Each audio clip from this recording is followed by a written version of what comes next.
What's up guys, it's Andrew at Motorcycles Offroad, and I got a really good video for you today. This video was inspired by questions in the comment section about what's a good beginner dual sport between the TW200 and the Honda CRF300L. Now, though on the channel I do have full reviews of both of these bikes, it'd be great to compare them from side to side if you wanted to buy one of these motorcycles. Now there is a caveat here. I'll only be using the 300L, not the LS, which is the shorter version, which seems to be pretty rare and it's not in every market, or the Rally. Another reason why I wanted to use this model specifically is because you can find them readily available used, the TW and the 300L, for pretty reasonable prices. That being said, also in the video I'm going to break down my invoice and what I paid out the door for my 2021 Honda CRF300L on the day that I bought it. And lastly, I want to mention that I do feel qualified to make this video because I've owned two TW200s now, and I've owned a Honda 300L, which I sold to my buddy Tim, and then bought a 300L Rally, so I know both of these motorcycles very well. Okay, so let's get into the video, and here's some random pictures of my Doberman.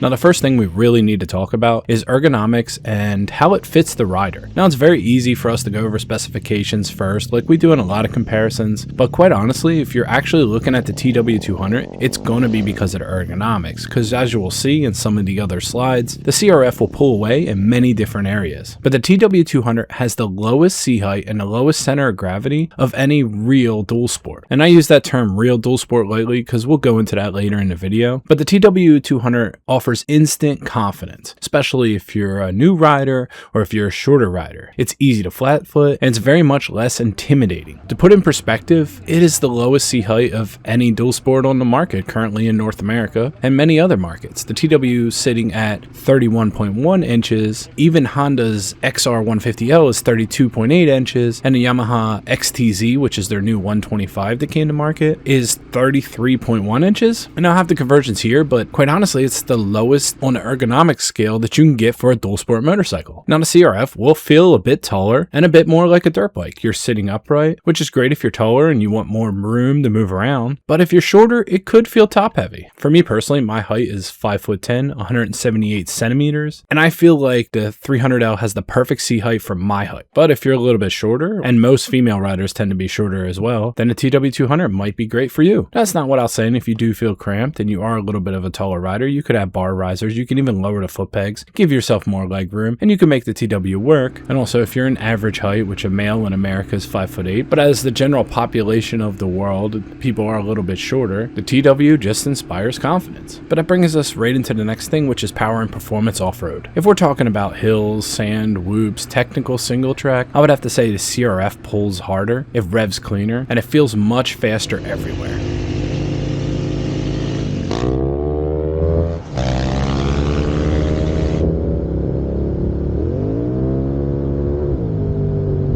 I personally love my CRF for single track. I added teeth to the rear sprocket, switched out the ECU, and it just seemed to rip. Had plenty of low end power, and those adjustments really opened it up. Where the TW200 just kind of chugs along, low RPMs, super fun, super predictable, but you're not going to win any races or hill climb contests, of course. So it all depends what you really want to do. In a real world application, the CRF is going to perform more like a dirt bike, it's going to perform a lot better in elevation, and it's going to give you a lot more pull out of the hole. Where the TW shines in just slow momentum, ballooning over everything, tight turnarounds of course, and gnarly stuff where momentum really isn't the goal. And now we have to look at our specs, our side-by-side comparison, when you can see the CRF engine is a 286cc liquid cooled, 25 to 27 horsepower at the crank, whereas the TW200 is 196cc air cooled, 16 horsepower at the crank, but it still feels good in its low end. Now, you know how I mentioned the TW feels centered and the weight feels lower? Well, that's not just because the TW is shorter, it also has very low weight for a dual sport. Whereas the CRF sits at 309 pounds, I think the new model is, the TW sits at 278. So not only does it sit lower, but the weight is 10% less. Now, when we talk about seat height and ground clearance, the CRF is 34.7, or a half inch higher if you have a Rally, with 11.2 inches of ground clearance. The TW is 31.1 inches with 10.4. Now, here's here's an important note is the CRF has 10.2 inches of suspension travel, which is pretty nice. That's pretty huge. Whereas the TW comes at 6.3 inches in the front and 5.9 in the rear, which is kind of a big deal off-road. You're very limited with your suspension. Now the tires are vastly different, with the CRF supporting a 21/18, which is common and very viable for most dual sports, where the TW comes with a 130/80/18 in the front and a 180/80/14 in the rear, which is a crazy combination, and it's not seen on any other motorcycle, which also makes it a bit harder to find good rear rubber. Though I do see there's more options out there from Bradley Performance over the first TW I had. The other big thing to think of is the TW is usually $500 to $1,000 cheaper, and also far cheaper if you find them used. This particular one I picked up for $2,000, which I feel like is a steal, but generally they go for about $3,000, and it seems the CRFs kind of hold their value at $45,000 to $5,000 if they're used, that is. At least in my area, and of course, user experiences are going to vary. Now, a big thing is the CRF has fuel injection and a 6-speed transmission, where the TW has a 5-speed and a carb. Both of them support close to a 2-gallon fuel tank, which the fuel economy of the TW is slightly better, but if you don't have the Rally, I suggest upgrading your fuel capacity on the L and do the same for the TW. Now let's talk about traction and this goofy TW tire. Now the TW's tire is known to float over sand, mud, snow, and hook up surprisingly well on rocks as long as you're running the correct PSI. The trade-off you get for that is the CRF has knobbies and so many more tire options that you can really customize the motorcycle for what you want to do. I mean, I went through and experimented with multiple different tires, anything from Tusk D Sports to D606 Pirellis, and it's really all about what you're going to ride and your terrain. That's a huge bonus for the CRF, where the TW is kind of limited here, especially on the front tire, and then the rear has even crazier things, like I see people trying to attach four-wheeler tires and now four-wheeler tire conversion kits. There's even now a front-wheel wide tire conversion, which makes it look like the old school Fat Cats or big wheels, which is kind of crazy, and that's really interesting because it's very unique. If we move on to suspension, the CRF has much longer travel suspension, and it dampens much better to soak up bigger hits, whoops, whereas the TW is just adequate on mild trails but bottoms out pretty quickly. Now the CRF is notoriously known to have soft suspension. You're at 160 pounds, where smaller you won't really have too many problems as long as you crank up the preload, whereas the Rally version has a much stiffer suspension. Look at my weight at 220 pounds. Most motorcycles I do put on an aftermarket suspension or have some kind of option to stiffen up the springs. The thing is, it doesn't seem to be such a problem with the TW200. Now I did say that the TW200 is a little bit soft and it has less suspension travel, but you're just not bombing it through trails like you are the CRF, so you don't notice the limitations as much. It's more for someone who's kind of casually riding and exploring, where it's completely viable to use the CRF in a dual sport event that's a day of single track, jumping over railroad tracks, climbing hills, which is something that I've done with mine. But in that case, I replaced the rear suspension. So it is kind of something to note that if you do get the CRF and you wish to do more aggressive things, then you'll just have to understand that the suspension is a tax that you might be forced to pay, whereas other offerings on the market with higher seat heights might not need suspension, for example. Now earlier in the video, I alluded to the TW200 not being like a modern dual sport. Now let's be clear, my definition of a modern dual sport is a motorcycle you would ride back and forth to work all week long, and that you would take on the trails on a weekend, or maybe you're riding along and you just see an opening and you decide, hey, I want to go explore that trail. The TW does check all these boxes, though it's a bit different. Modern dual sports generally have a certain tire size, a certain aesthetic, and kind of a certain capability. The TW200 is a dark horse in this area, though it is considered a dual sport, and one of the last dual sports that Yamaha still sells. It doesn't do commuting particularly well. It doesn't do aggressive off-road particularly well. It's more of a fun farm bike that happens to be street legal. The versatility is still there, but compared to the other bikes on the market, it's kind of more of like an exploratory bike. Like, you take it to have fun, you take it to see new terrain, you take it for an easy ride that just puts a smile on your face, which is a huge contrast to these bikes that some people call dual sports that are basically plated dirt bikes, which is most KTMs, for example, which is on the far other side of the spectrum. All that is to say is this is unique, but it's also very limiting. Let's talk about fuel economy and range. Where both of these are efficient, the CRF has a real-world application about 67 to 80 miles per gallon, and the TW has 70 to 80. Now, the CRF has a slightly slightly bigger tank, which gives it a little bit more range. But like I mentioned before, I would suggest if you're doing more than a hard 80 miles in a day, I would say that you should do an upgrade of the fuel capacity. Now, my current TW has a 1 gallon fuel increase, and I think that's plenty enough, whereas the CRF has options that more than double, or of course if you have the rally version.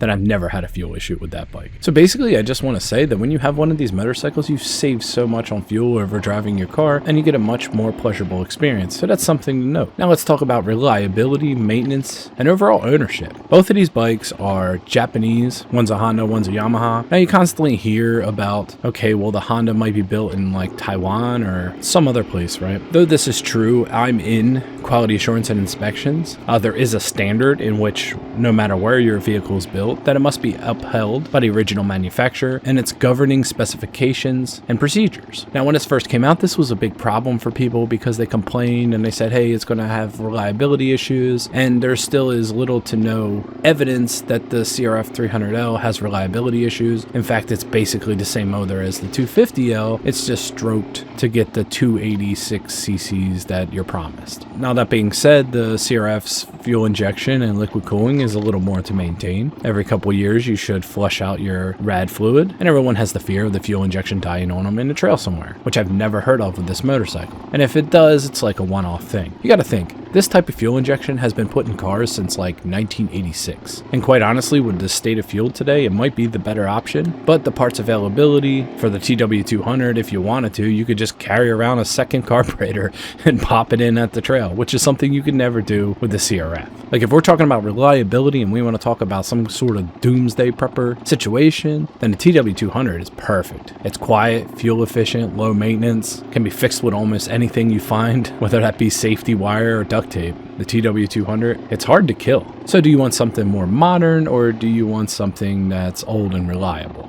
So if we move to like a street/commuter reality, the CRF is going to be notably better on the pavement and better on the highway. Its 6 gear is much more smooth, whereas the TW doesn't even have a 6 gear, and it kind of stretches out 6 pretty well, especially if you do modifications to keep it on the road. Now, I always recommend an ECU swap, but for some people you can't do this. You can just do a quick change of sprocket to fit your needs. I would add 1 tooth to the front if you're doing a lot of highway, and if you're doing a lot of off-road, I would add a couple teeth to the rear sprocket. Now, the cool thing about the TW is if you did a sprocket change, you wouldn't necessarily have to change your speedo, whereas the CRF, if you do a sprocket change, you have to get a speed healer, which is another $86 part. It's not a big deal, but it makes you really be able to dial it in. Well, technically you don't have to. You could just run it and know the difference in the speed, or use your phone as a GPS for a week or two, and then you'll just know at what speed you are when you look down at the dash. But you know, that's a minor inconvenience that some people don't want to deal with. Whereas the TW, this is a moot point. Now, the CRF has much more headway, and this is why I said it's better on the highway, because I used to be able to get mine up to 78 miles per hour, pretty low effort, whereas the TW is going to kind of top out at like 60, maybe 65, depending on your weight, of course, if you're leaning over the bike, if you're traveling with gear, etc.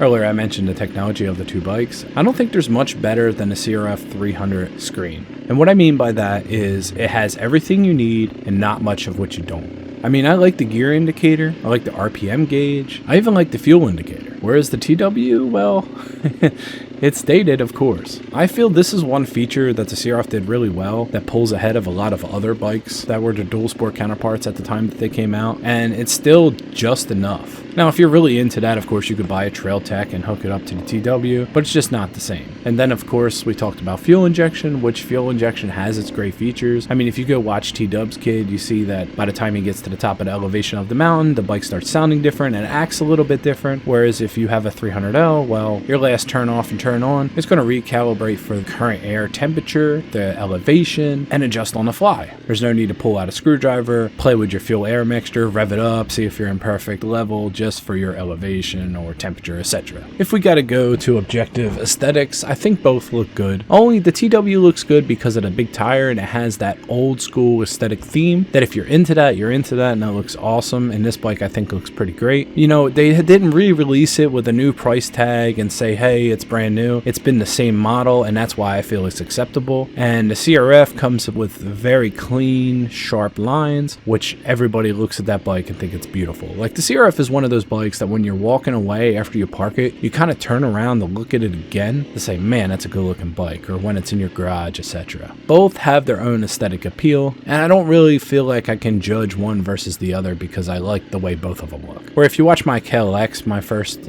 impressions of that bike, I didn't really like how they re-released the model, but then they had the old plastics, the weird double clip on the front headlight. But then shortly after, a few years, they fixed all that and made it very comparable to the CRF, and I had to actually acknowledge that in the full review, that it's almost like they watched my video and adjusted everything to my appeasement. Where the TW, it's just a 1986 bike, it's the same thing. And the price still shows, so it's acceptable. So yeah, let's talk about the price for a moment. Okay, so they always do this weird hidden destination charge that you used to be able to negotiate it off, and it's getting harder and harder to do these days with the popularity of these bikes and how many are actually at the dealership. But if we put a side-by-side comparison, the TW200 MSRP for a 2026 is $4,999, just under $5,000, but it has that $400 destination fee. Now dealers might try to mark it up another $500 or $1,300, and I say absolutely do not buy them if they do that. And when people look at the out-the-door price, they usually think, oh, it's so much more, but that's because you're also paying your state taxes and your registration, which you have to do anyway for any motorcycle. But let's just base it on, we got a $4,999 plus $400 is their destination fee. When it comes to the CRF comes out at $5,749 ABS model, and that's for the 2026. And then I believe they tack on another $600 for the destination fee. Now actually we can look at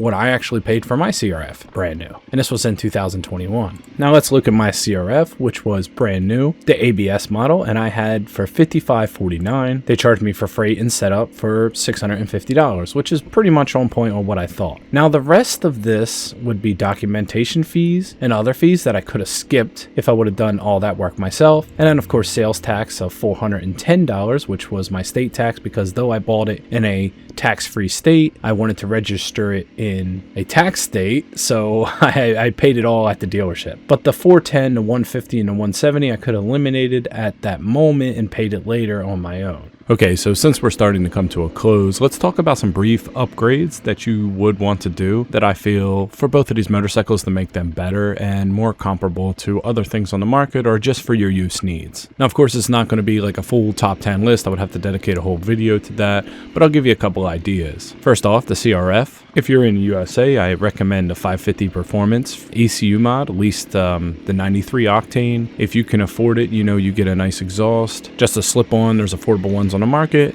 an air filter, and that's like a stage 1, and it really opens up the motorcycle. Like, this motorcycle is made to run on super cheap gas, and it's overly tuned, very lean. Now, of course, you can buy the whole ECU with the flash on it and swap them in and out, so you can always go back to stock, or if you need to pass some sort of inspection or something like that. Other than that, as we mentioned, the suspension, I use Cogent Dynamics. I think they're great. I have a whole video dedicated to that on the channel. Seat concept seats, always nice. And really, a new chain and gearing, I think, makes a world of difference. Obviously, the tires, stock tires are not always the best. You customize your tires for what you need. And then I think you have a pretty viable dual sport that you'll have a lot of fun with. I mean, you can go down the rabbit hole further and further, like ergonomics for bars, etc., but I feel that's pretty good. If you need distance, as we talked about, you're going to get yourself a bigger fuel capacity. Or you could just do what I did for my DR 650, is find a place to mount an emergency can, which is actually pretty nice. So you can keep it empty when you don't want to use it, but if you're doing a long trip when you have fuel anxiety, you can fill it up. And for this motorcycle, a 1.5 gallon fuel capacity will add you more than over 100 miles. So anytime you run out of fuel, you're sure to get back to where you need to go. Now, when it comes to the TW, there's not too much I would say to upgrade because this bike is kind of use case for what it is. The fuel capacity is definitely something you want to upgrade. It suffers just like the CRF, where it's kind of limited on its range. I would say a seat. Now, seat concept seats are my chosen favorite for both of these bikes because you can actually buy the foam separate, and if you have the 300L, you can actually buy a lower cut foam, and it'll actually take a little bit of an inch or a half inch off the bike's height and still offer more comfort than stock, which is amazing. But once again, the advantage of seat concepts is you don't have to buy the full seat pan. You can buy just the foam, and anybody can replace it. Just pull out the staples, put the new one in, staple it in, and you're ready to go. The lighting is really bad on the TW. I feel like you should get some sort of mounted light or the LED swap. That's what I have on mine. Huge upgrade,